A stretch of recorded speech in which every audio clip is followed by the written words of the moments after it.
Bill Meyers here again. I want to talk a little bit about Diane Warren, Lady Di as I call her. She's a tremendous songwriter.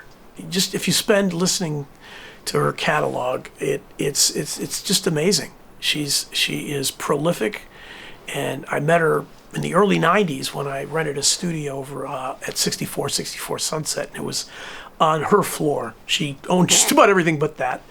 She had a great sense of humor. We became friends. I got to meet a bunch of great people there. Chris Kello, producer, Mario Lucy, engineer, Chuck Simone, another producer I worked with. And the person next to me was Jimmy Randolph. And Jimmy and I are lifelong friends. He engineered with me, he's co-produced with me, played multiple instruments on my work. He even ended up being my roommate after I got divorced. Anyhow, back to Diane. She is a songwriting shark. She's a machine. Nothing else matters. And she will work it and work hooks like no one else. Just brilliant. Brilliant writer. She let me co-produce some of the songs that she did and some of the artists that she worked with. Mandy Moore and a couple of other people worked with Chuck Simone also. We would sometimes, end up hanging out, and she loves raunchy jokes, and I do too. So occasionally we'd trade those. One night she came across the hall with some time to kill, and I said, hey, you want to check out a funny romantic movie, And I was going to punk her. So she said, sure. She sat down.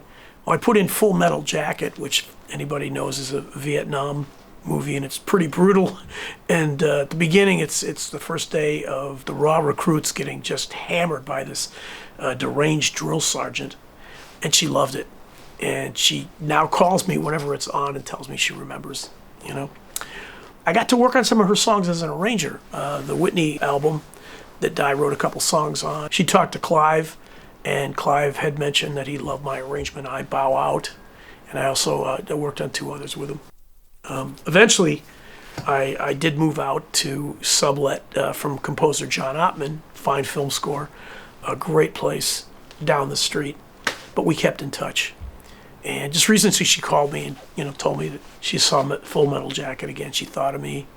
It looks like we're going to work together later this year. She's got more work for me. Finally, I just recently heard that she is going to receive her honorary Oscar because she's been nominated 13 times, but sadly never had one. So keeping with her humor, I texted this to her. I said, congrats, Susan Lucci. Lady Di.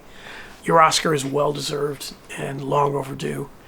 I look forward to seeing you and Mario soon and working with you both again. I wish her the best. Oh, I also said hugs if you test negative.